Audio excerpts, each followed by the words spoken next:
My narcissistic sister tried to take me down, and our parents just laughed it off. Now everyone realizes how messed up she is. So here's the backstory. I'm smack in the middle of a pretty big family. I'm the second youngest out of 5 kids. My relationship with my sister, who I'll refer to as Sarah, has always been a bit rocky, largely because of our 5-year age difference. While many siblings grow closer despite such gaps, for Sarah and me, it just added to the tension. Growing up, I often felt like an annoying tag-along rather than a cherished younger sister. Sarah seemed to find my presence irritating, especially when I had any say in family decisions, like picking the movie on movie night. Fast forward to this year. I'm now 18, about to turn 19, and Sarah recently turned 24. The big news? Sarah got engaged. Her boyfriend, who we'll call Y, decided to propose in a pretty spectacular way during a family outing to the beach in early June. He went all out, setting up a scene with big white letters and rose petals on the sand, a real showstopper. Everyone was there. My parents, all the siblings, and me. When we arrived and Sarah saw the setup, she was ecstatic. She said yes, of course, and the atmosphere was filled with joy and celebration. Our littlest sibling, only 4 years old, didn't quite grasp the situation but enjoyed the day regardless.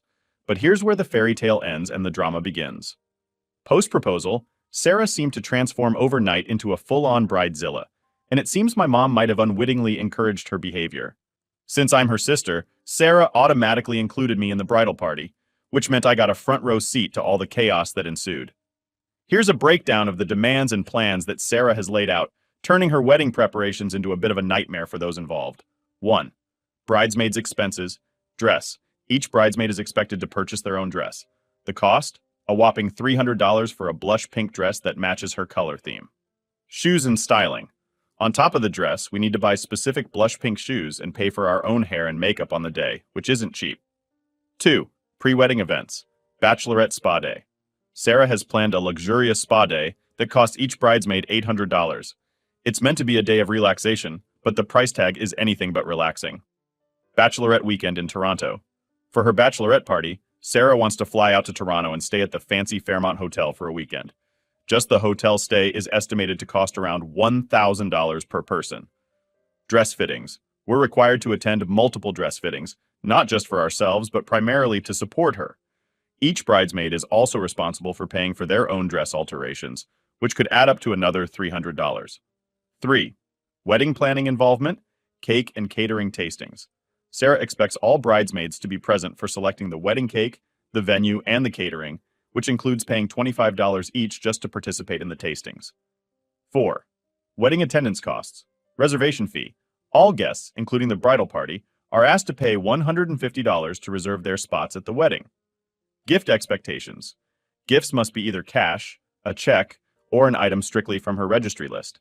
Sarah has even created a spreadsheet to track who gives what, and she's made it clear she will return any gifts that don't align with her specified wants. As you can imagine, all these demands have led to quite a bit of tension and frustration among family and friends. My mom tries to pass off Sarah's behavior as mere bride anxiety, but I see it as a continuation of her lifelong need to control every situation to the nth degree. She's planning a lavish winter wedding at a ski resort in December, which only adds to the complexity and expense of the event. Given all the drama and the outrageous demands, I thought it might be interesting to share updates as things progress. Who knows what bridezilla moment Sarah will have next? Thanks for reading, and stay tuned for more tales from the front line of this wedding saga. Edit. So my sister really took her wedding planning to an extreme level that kind of blew everyone's minds. In not such a good way. She's always been kind of bossy, but with her wedding, it's like she turned into the queen of control land. Let me spill all the details about what she's been demanding from everyone, especially us bridesmaids. 1. Beauty regimen. Sarah decided that all her bridesmaids need to look absolutely perfect for her big day. And by perfect, I mean she set up this super strict beauty schedule that we all have to follow. We have to go to hair and skincare appointments every 6 weeks to make sure our hair and skin are flawless. And yep, we have to pay for all this out of our own pockets. 2. Tattoo coverage. Anyone who has tattoos? Well, Sarah says those need to be covered up. The bridesmaid dresses are designed to cover from neck to ankles and wrists, so that does the job. But here's the twist. Sarah herself will be showing off her own tattoos with a sleeveless dress and her colorful hairstyle. It's like she wants to make sure she's the only one who stands out. 3. Hair rules. If any of us have hair colors that aren't what Sarah considers natural, we have to change it. That means either dyeing our hair or, get this, wearing a wig. And of course, we have to pay for that too. 4. Dress sizes and body shaming. The dresses for the bridesmaids only come in sizes 0 to 10. Sarah thinks that's plenty, but it's definitely not cool because not everyone fits into that range. I'm a size 12, and guess what? Sarah started calling me fat and even sent me a keto diet book. Can you believe that? 5. Communication rules. Here's a weird one. None of the wedding vendors, like the people taking care of the food, cake, or decorations, are allowed to talk directly to Sarah or her fiancé. Nope, they have to go through us, the bridesmaids.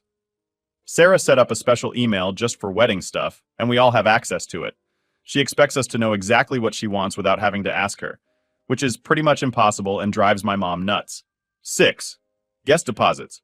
Oh, and the guests? They have to pay a $150 deposit just to secure their spot at the wedding. If they don't pay, they can't come. Plus, we have to check if they're buying something from the wedding registry or giving cash. And it all has to be tracked. All of this has just been super stressful and honestly, pretty upsetting.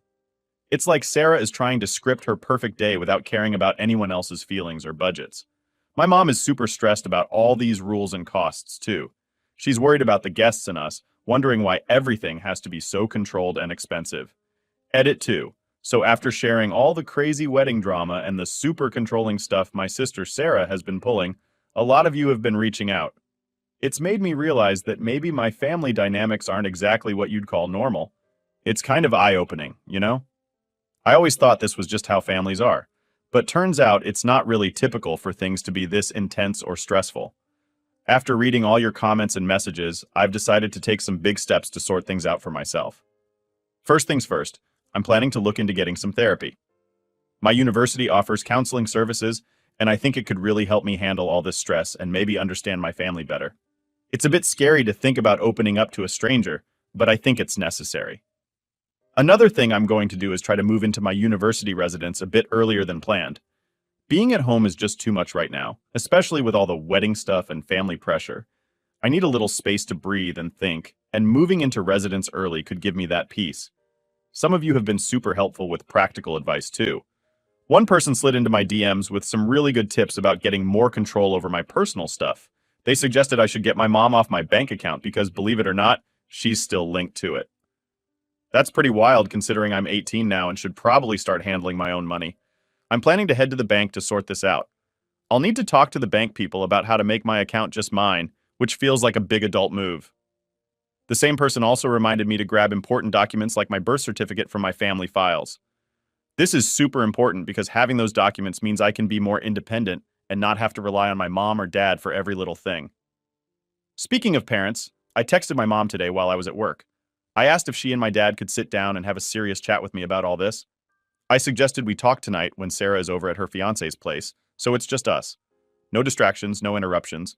I think it might help them understand where I'm coming from if I can talk to them calmly, and maybe even show them this post. I want them to see how all this feels from my perspective, and maybe, just maybe, they'll get why I need to make these changes. So, yeah, that's the plan. It's a lot to tackle, but with all your support and advice, I feel like I can actually do this. I'm hoping this can be a fresh start of sorts, or at least a step towards something better. Thanks for all the support. It really means a lot, and I'll keep you updated on how things go. Edit 3. So, I've been thinking a lot about everything you guys have been saying in the comments, and you're totally right. Things with my family are definitely not normal. It's weird how you can grow up thinking all families are like yours, but then you find out that's not really how it's supposed to be. It's a lot to take in. I was at work today, just doing my usual stuff, but I couldn't stop thinking about all the things you all pointed out. So I decided to call my aunt. Now, just so you know, my aunt is pretty cool. She's actually my godmother too, and she's always had my back. She's one of the few people who totally gets how out there my mom can be. She even says my mom is nuts.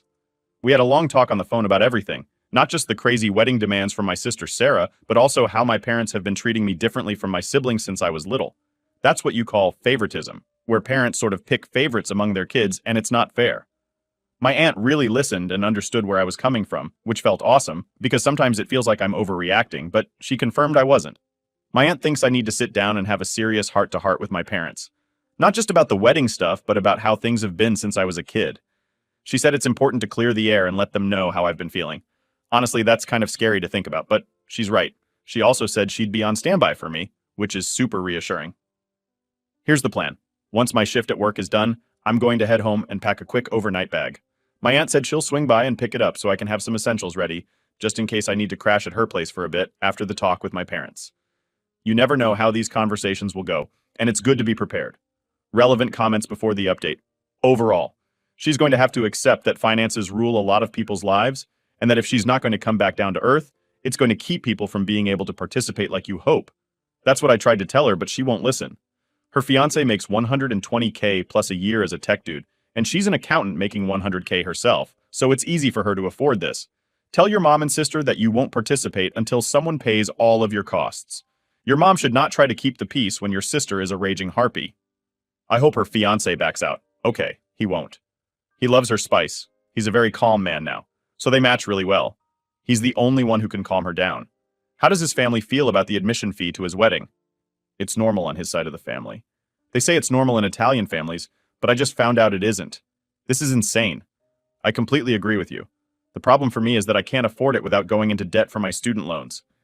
Interest on student loans right now is 26%, so I'm scared to be in debt. Tell your mom you don't have the sort of money being a bridesmaid for a sister will involve. Tell sis she is free to include you outside of the wedding party. You will probably find that you will lead the charge. She has 13 bridesmaids, 12 bridesmaids, 1 male, and it's to match the fraternity class of her fiancé.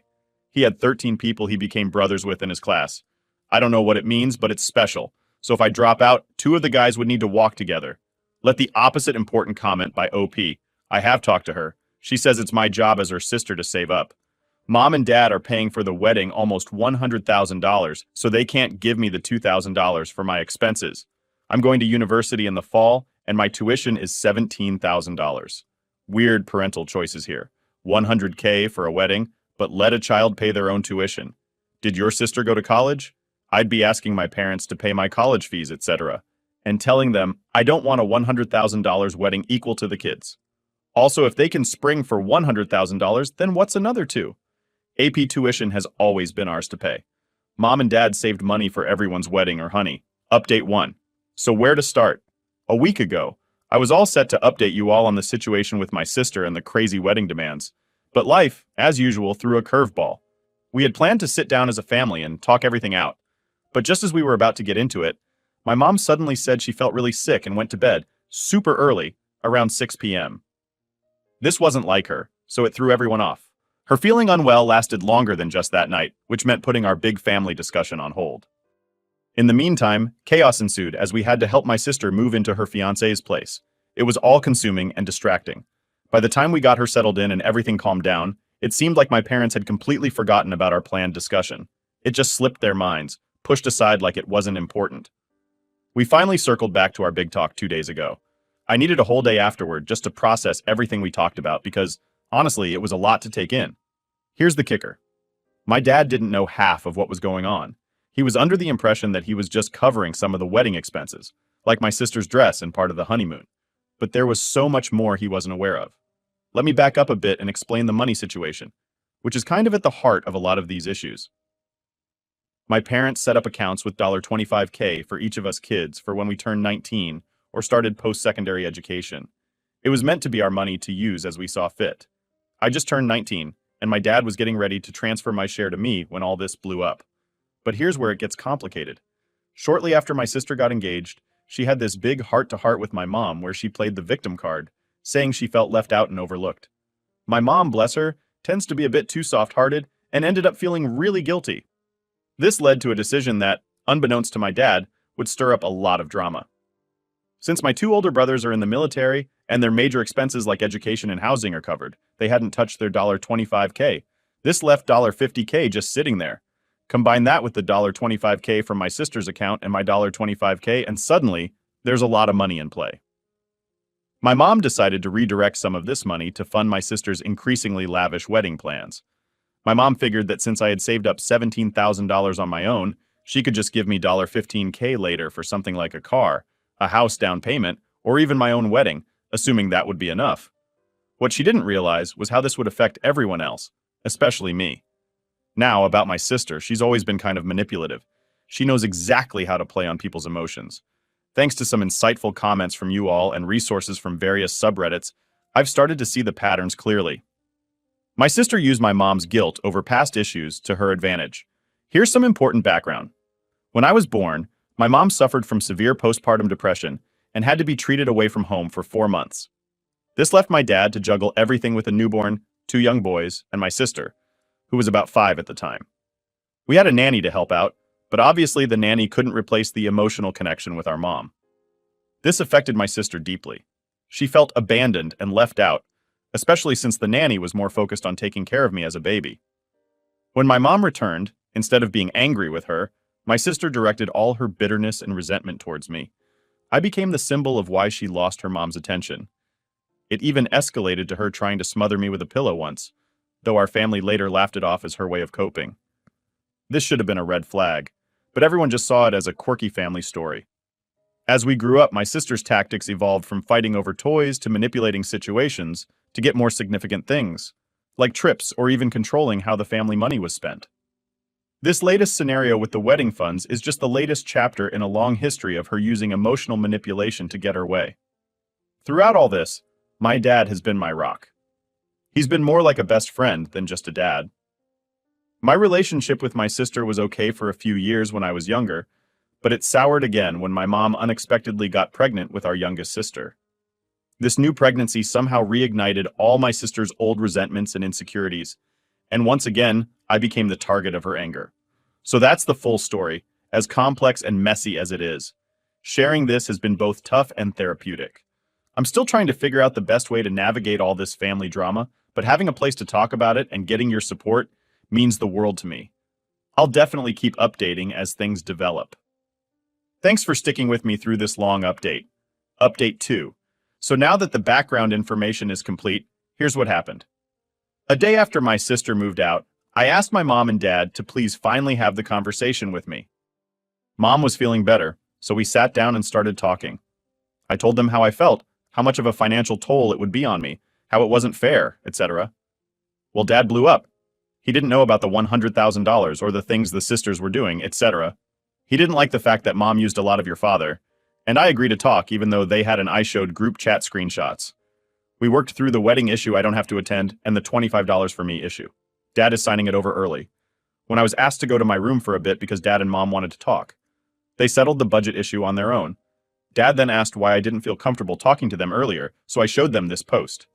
My dad snapped. He immediately called my sister and told her to come here ASAP because he needed to talk to her and would not accept excuses. She said she would be here in 4 hours because she was with her fiancé and his parents. Dad pressed and she hung up and walked off. Dad told me to go to my room once again, but to leave my phone so they could go over the post and see the comments. I don't know exactly what happened, but Mom came to talk to me later. She then told me about the PPD, etc.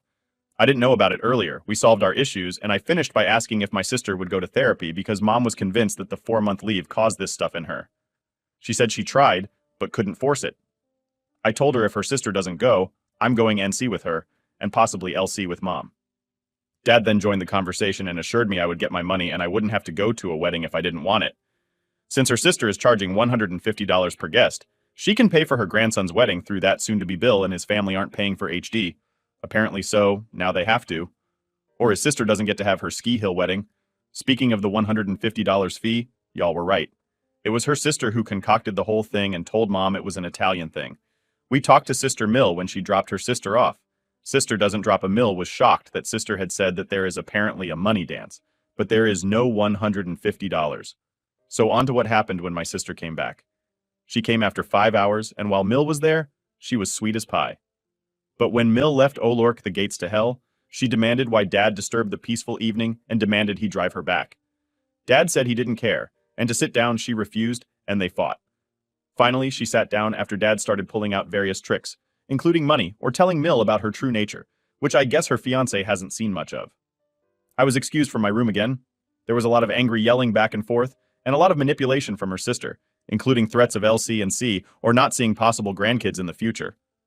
She was trying to get Mom to go back to the original plan, the $100,000 plan, and Mom and Dad weren't budging.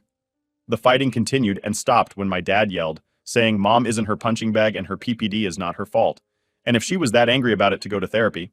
After that, I was called back down and we went over all the issues, starting with the veto book.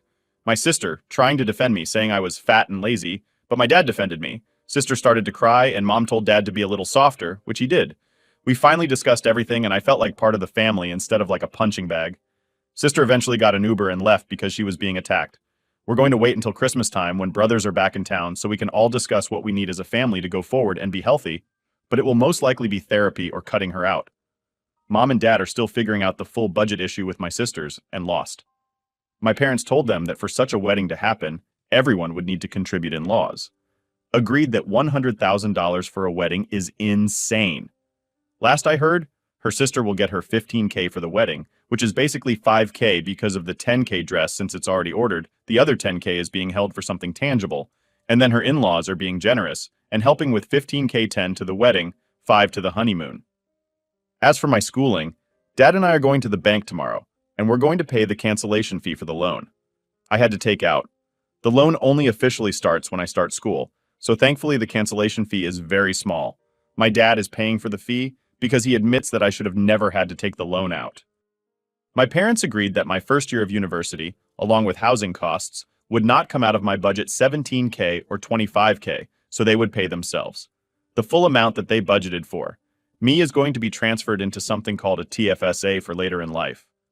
Well, Mom and I still have a somewhat rocky relationship, and my sister absolutely hates me. She blamed me for everything and said that I had caused irreparable damage to her relationship with her fiancé and in-laws. Because of this, she's been me from the wedding and from her life. I honestly don't care. I don't really see it as losing a sister. I see it as losing a bully. I made a promise to my mom and dad that I would never treat my younger sister like that. I'm going to be the role model she deserves, and I'm going to be her protector. Like my brothers and my father were for me, I think I covered everything that needs to be covered. But if you guys have any questions, feel free to ask. I'm very thankful for the subreddit for teaching me what a real family is about and for teaching me about boundaries and communication. I have an amazing life, you gorgeous humans. Updated relevant comments. One thing I want to bring up that seemed to be blown over. Your sister tried to murder you. That is a big deal. I hope that in therapy you take the time to talk about this. It's a huge deal. It's traumatic. And the fact that your parents used it as a funny excuse is not okay. It's awful. And I sincerely hope that you really force your mom to address why she allowed this behavior to happen. Why didn't she put her sister in therapy right then and there? It's important to get answers to these questions. And your sister owes you an apology. You may also want to consider making sure her fiancé knows about the money she demanded. He deserves to know what he is getting into. Opie. Mom and Dad didn't make it a funny story at first. It was the sister mainly saying, "Oh, it was a joke. It was a joke." When we were older, of course, because my parents never left me alone with my older sister. Either they were in the room, or my eldest brother was beside me. It was only after I was 10, 11, and my sister and I started to have an okay relationship that the joke was made. I forgave her, and honestly thought it was a joke. I now know it wasn't, and she has hated me since day one. As for the therapy, I forgot to mention she did go from 7 to 10. Originally, it was just a doctor who spoke to her once a month from 4.5-ish to 6.5-ish. But she learned how to say exactly what they wanted to hear, so they discontinued the need for visits. My dad was okay with this. My mom wanted the second opinion and found the best child psychologist in Alberta for my sister, and they took her on for 3, almost 4 years towards the end. They said they taught her everything and helped her with trauma, etc., but I feel like she just became really good at telling them what they wanted to hear. As for her fiancé, he knows I texted him a long text and voice message, and we talked on the phone for 2 hours. At the end, he just kind of shrugged it off. In hindsight, I think he was in on it. He also displays some concerning traits. Do your parents feel like they failed your sister by letting her go on like this for so long? She was neglected and tried smothering you with a pillow, and it was a family show. I feel like your parents are dumping all the mistakes they made on her when they're just as involved. I definitely do think it played a role. She showed signs of some concerning behavior as a toddler, pushing, biting, or purposely hurting my brothers or kids in daycare. But I think the thing that really broke her was not having a mom-dad to the boys. The nanny did me mainly, and her and my aunt handled the motherly things for her. But she's no replacement for mom. The problem is that while things did get better when I was 12, sister talked to me about why she hated me, how she thought I was taking up attention, etc. At 14, she started hating me again because little sister was in mom's belly. I do know that my sister went to therapy from ages 7, 10 because she had a grudge against mom, and when mom stepped in to protect her, then 3-6-year-old me, my sister would take it out on the house mom, or would yell at the dog. Yeah, your dad doesn't just get out the blame by saying he decided not to raise her because he wants to raise the boys, the same way your mom doesn't get to cater to her every demand. This is literally awful parenting you're describing, which made your sisters insane. I understand you like your dad, but from her perspective, I think they both created her and are a huge part of the reason you spent your life being bullied. They failed both of you so badly by not seeing the severity of her apology. She never stopped being that neglected at 5 years old. Okay, I mean, it's not like dad chose to only raise the boys. I mean it in the sense that we only had one car. The boys were both in football, hockey, and lacrosse. They were always on the road. And when dad was there and he would take sister out on father-daughter dates 2 times a week, she would get upset if she didn't get a new toy or a new gadget. She loved these things called pixel checks, even when she stopped using them. And I wanted to play at 3. She suddenly became very possessive over them, and it month 2. Mom was allowed to stay for weekends with us, and she would stay with her sister, watching movies, braiding hair, reading stories, etc. I honestly don't think that is neglect. They stepped in when she showed worsening signs, and I was never ever alone with my sister because of the pillow incident. They took her to therapy, and the doctors gave her a clean bill of health. I honestly just think she's a master manipulator. Opie, in another comment to show you what she's like, she stole her fiancé from another girl she knew, all because she wanted him and didn't care about the other girl. Therapists often wait until a person is over 18 to diagnose BPD, hoping that a child will grow out of the behaviors of an adult. People with BPD are often master manipulators and can fool therapists by masking their behaviors, lying about their actions, and lying about how they feel in a very believable way. Almost like an actor playing a role. They always have a reason in their heads for why they are doing what they do, which can fool others who do not see both sides of the story. Well, as a PhD, I'm about to go down another rabbit hole. My sister will refuse to go to a doctor, though, unless it was to prove she was right all along. They didn't even let me have a LOL Lucy doll without stealing it and burning the damn thing. Going to NC seems to be the best option for people around those with untreated BPD. Don't feel bad about it. Your life will be much more peaceful without the drama and crazy accusations. Don't worry about getting your sister into therapy either. Therapy only works if you are honest and willing to change. Often people with BPD are neither. You should look into therapy for yourself. I did, and it really helped me. Along with reading forums for families dealing with these kinds of issues. Parents are often enablers who try to keep the family together out of a desire for normalcy. But having a disordered sibling is anything but normal. Once you recognize it's not normal, you can begin to heal. Oh yeah. Mom has a therapy session this Monday for the money and guilt trip thing. Her and her dad have couples therapy after I'm starting therapy on my own for a plethora of things. My brothers.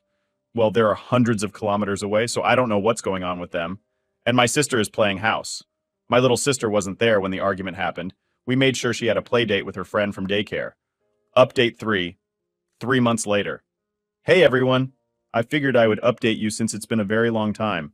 I apologize. I lost the log into this account, but just found it. So on to the update. Family therapy is going really well. My 2 brothers were given temporary leave to come back to Canada. They were both stationed overseas for a bit. I believe they have to go back after this to help the process along. Our family is getting back on track, and my mom and I are closer than ever. It honestly feels like I have my best friend back. As for my sister, honestly, I don't know what's going on with her. A friend of mine still follows her social media, and everything seems well. The wedding was moved up to November 26th instead of December 17th, like she originally planned. She and her fiancé have bought a place, apparently, and this is rumored she's pregnant. She's cut all of us off. And her fiancé. His family is talking as HD about us, but we're holding strong. In other more exciting news, I'm loving Ottawa. I go back home once a month for in-person therapy, but I also have 3 virtual sessions monthly on top of that. My oldest brother's getting married, so while I lost a terrible sister, I gained an amazing sister. She's so sweet. Texts me every couple of days, gets me Uber and eats orders when I'm down despite being provinces away. She's so sweet. She asked if I would feel comfortable being her mom. She's an only child and her mom passed away. And I agree. So by this time next year, I'll have an official new sister. There's not a whole lot else to say. But I also have a boyfriend. He's in the army too. Couldn't get away from it, I guess. And very supportive and loving. Our 1-month anniversary is in January, and I'm looking forward to it. Anyway, thank you so much, Reddit. You are all amazing, beautiful, and soulful humans, and I hope you all have prosperous, healthy, and fruitful lives. I love you all. Sincerely cute. Update 5. Hello, everyone. A lot of people wanted to know what happened at the wedding yesterday, so I will provide the update. My family and I were banned from going, but my cousins and friends and her husband's family filled me in. So, not a whole lot happened at the ceremony.